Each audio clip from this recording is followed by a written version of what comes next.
Welcome to Tulsa Community College Diversity Dialogue. I'm Rebecca Marks. My guest today is Lola Bendana, and she is the president of the International Medical Interpreters Association.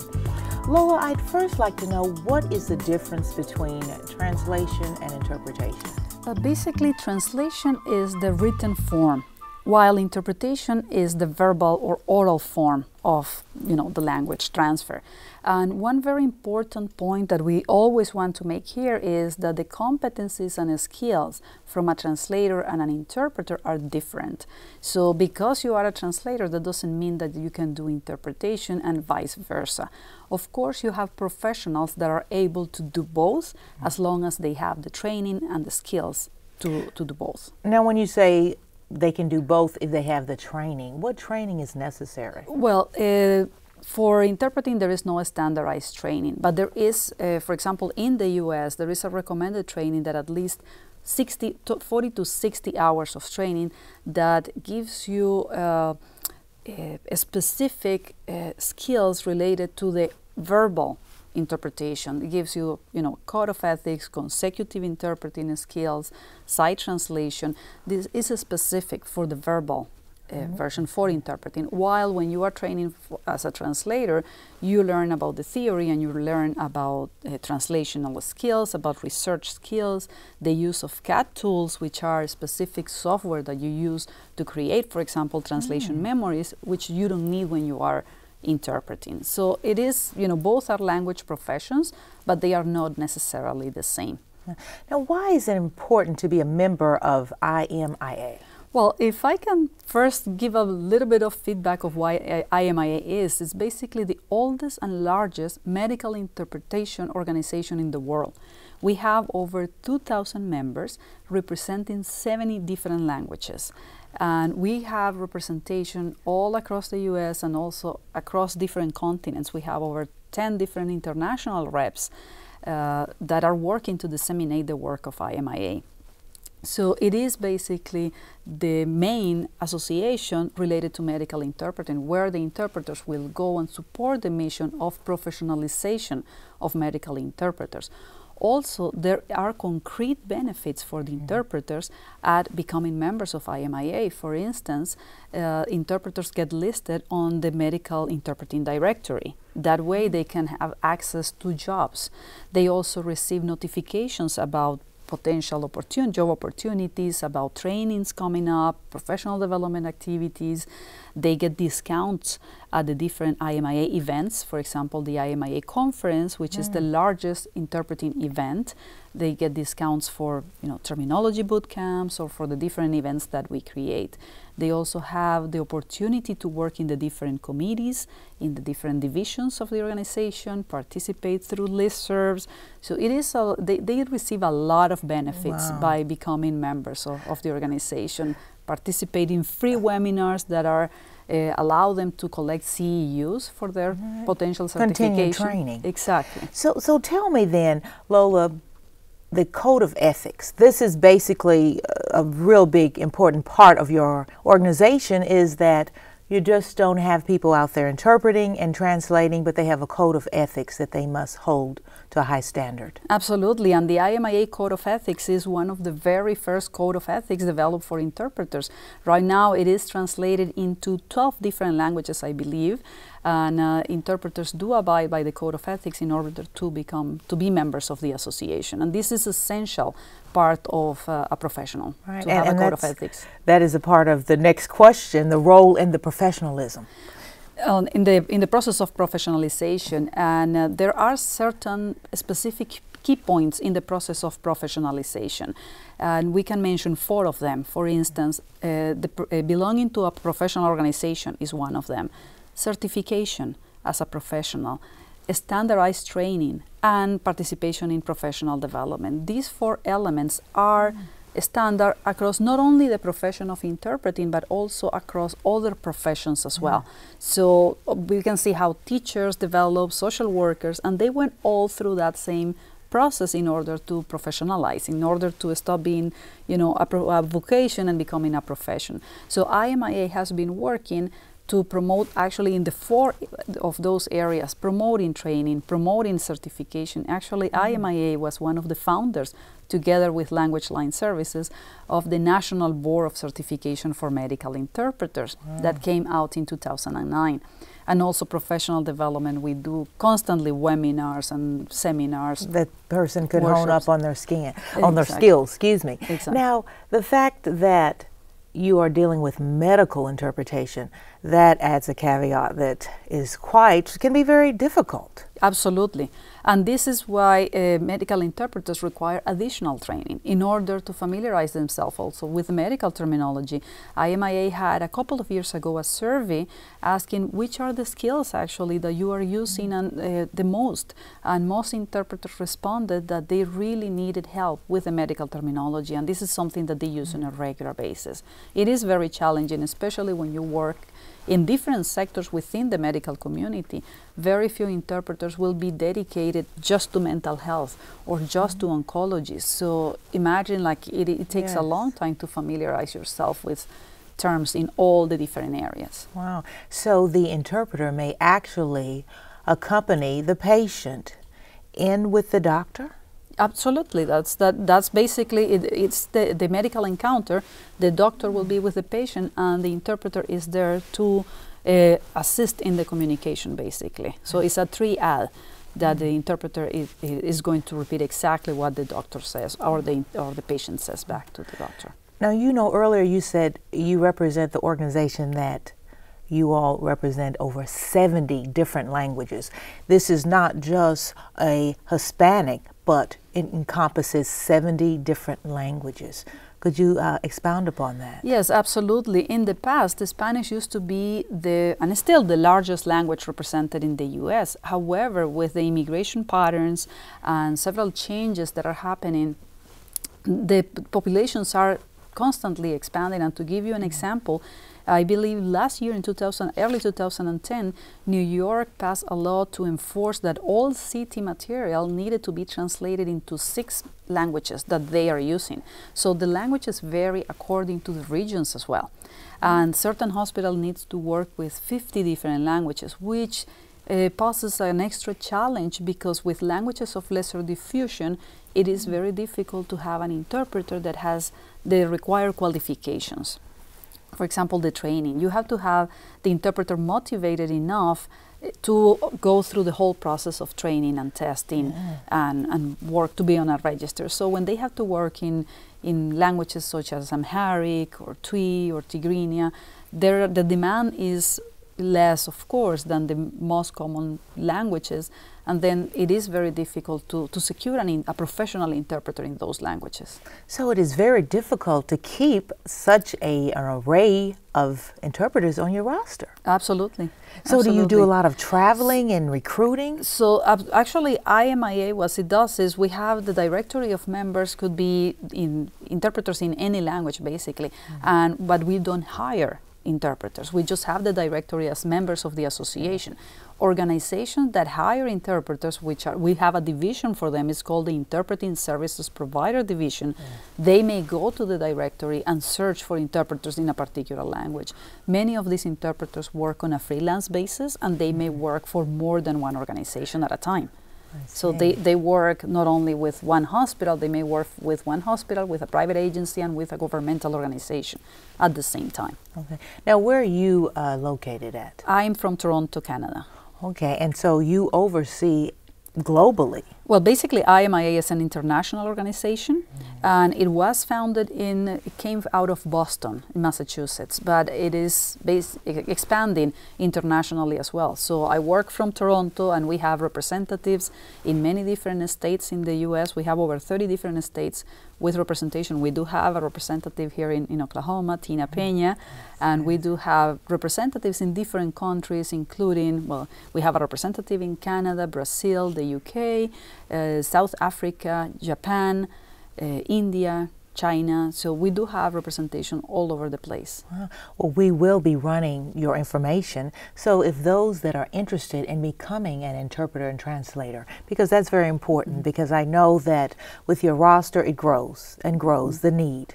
Yeah, absolutely. How have you seen the need for medical interpretation, how has that grown? Well, it has, the IMIA is specifically dedicated to medical interpreting. Yeah. We do work with other areas and collaborate with other associations that may focus on, legal or community interpreting, but IMIA is specifically devoted to medical interpreting. And the profession has been growing, the association has been growing, and also the awareness about the need for professional medical interpreters has been certainly growing.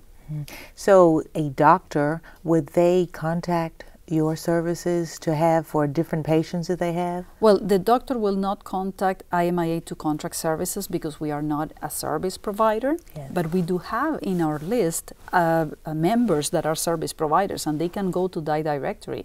Basically, IMIA compiles all the information. We provide directories for interpreters, for trainers, for interpreting service providers, and then the users can certainly use that information that is at the website. For the website. Yeah. Okay. Well, we will be back. We have a commercial talking about the organization, and we'll be back with more of Diversity Dialogue. Don't go away.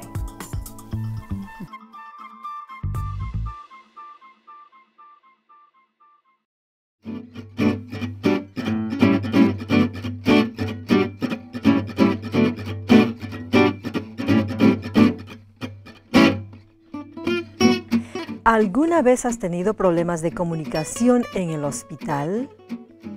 En los Estados Unidos existen leyes que le dan el derecho a servicios de un intérprete médico sin costo alguno. Es importante que usted entienda todo lo que su médico le diga y aún más importante que su médico le entienda bien para poder diagnosticarlo correctamente. Los intérpretes médicos son profesionales de salud que están disponibles para servirle en cualquier momento, ya sea por teléfono o en persona. No utilice a familiares ni ponga su salud en riesgo. Pida un intérprete médico profesional. Es su derecho.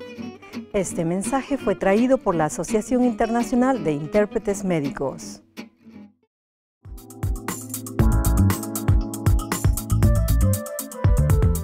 Welcome back to Tulsa Community College Diversity Dialogue. I'm Rebecca Marks.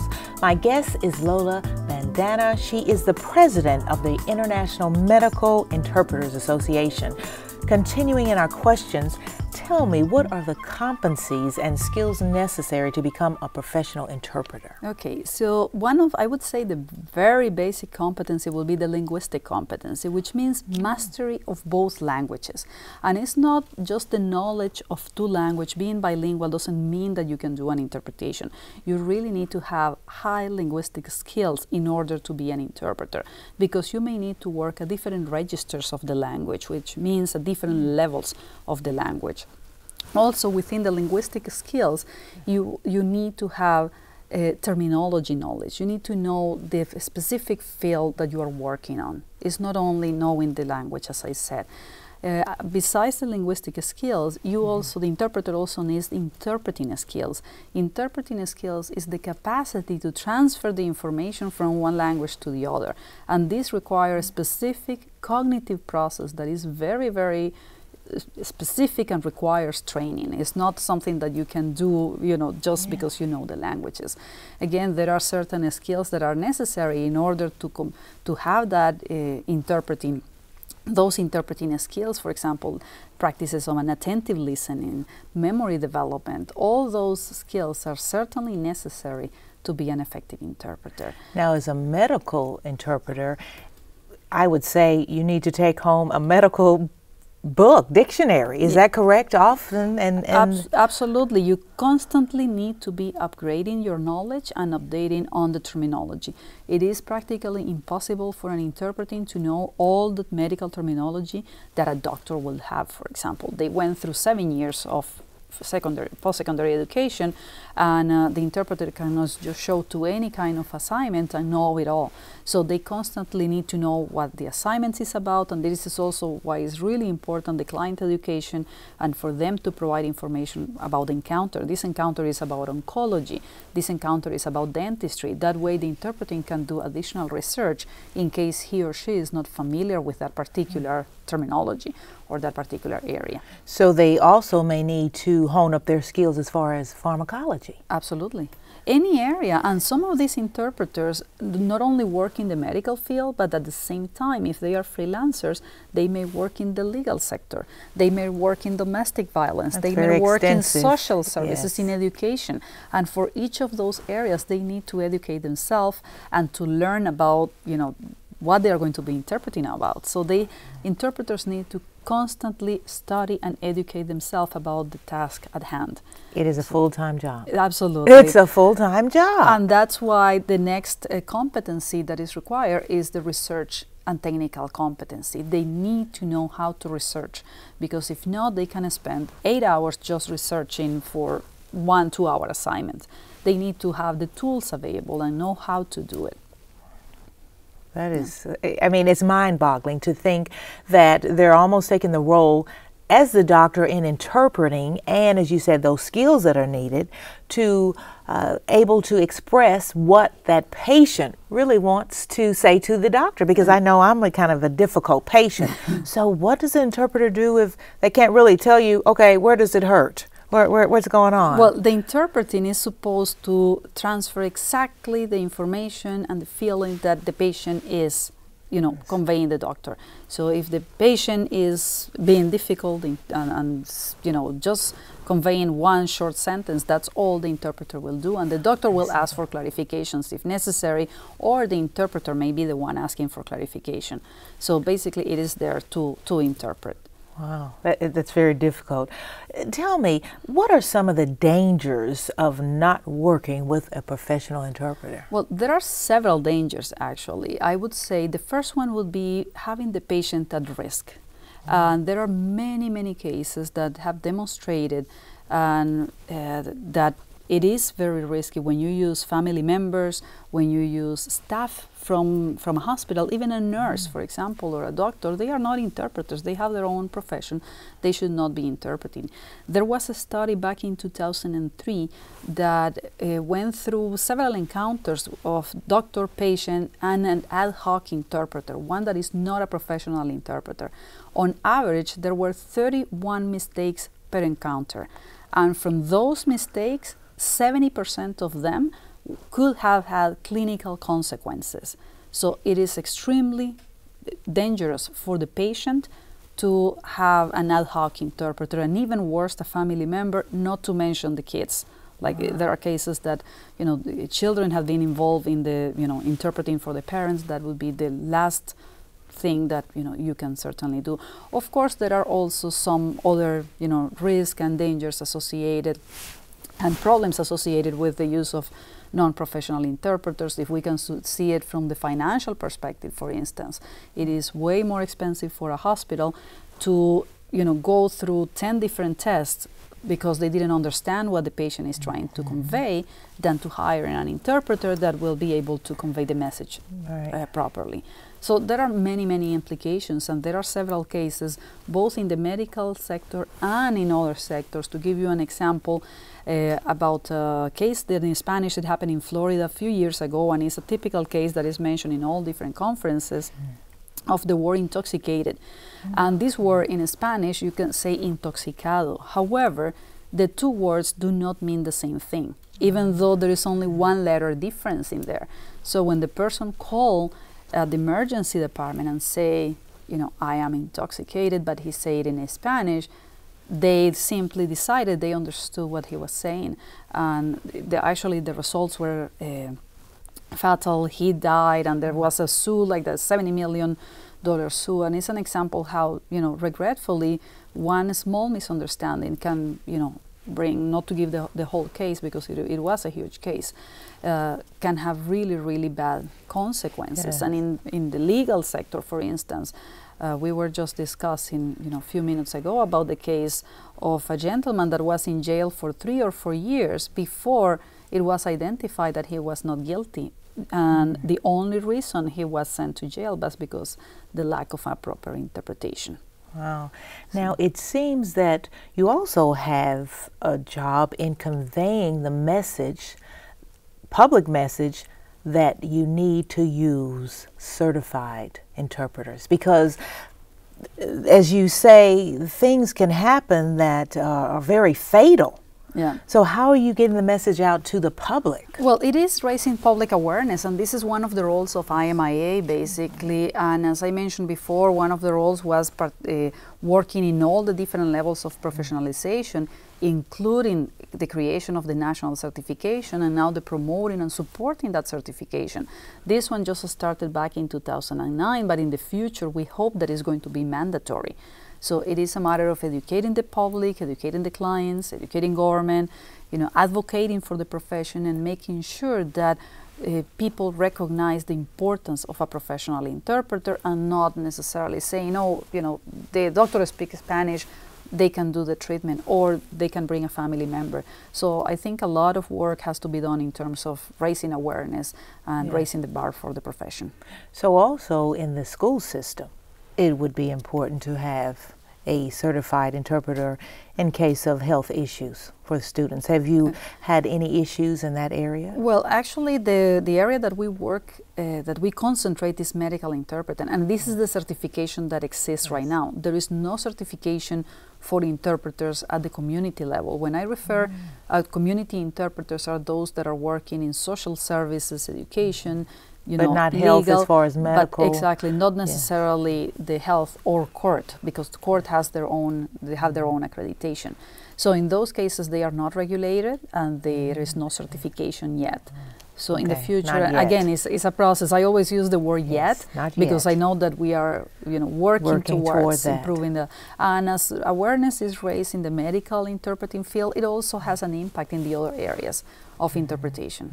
Wow. So I'm sure you give speeches, lectures to doctors, to different organizations on the importance of this. Absolutely, absolutely. IMIA has several representatives all over the country, and as I mentioned before, even internationally, that are constantly talking about, awareness and, the importance of professionalization of interpreting and serving the, equal access to healthcare services to everyone. Now, are there any laws that are related to interpretation? Yes, the one that is referred the most is the Civil Rights Act of 1964. It is Title VI, which established that all agencies, organizations that receives funding from the federal government have the obligation to provide services to the people that requires interpreting services that cannot communicate in English, basically. I see, that they must be presented. Lola, you have informed me, and that is the purpose of Diversity Dialogue, is to inform our community, our public, about what's going on. Lola Bendana, she is the president of the International Medical Interpreters Association out of Toronto, but it is global. Thank you for making aware our viewers on what is needed and raising the public awareness. Thank you very much, Rebecca, and I invite all of you to visit our website at the imiaweb.org. And we will run that. Yeah, absolutely. Thank you so much. Thank you. Well, thank you all for tuning in for Diversity Dialogue. I'm Rebecca Marks, and I'll see you next time.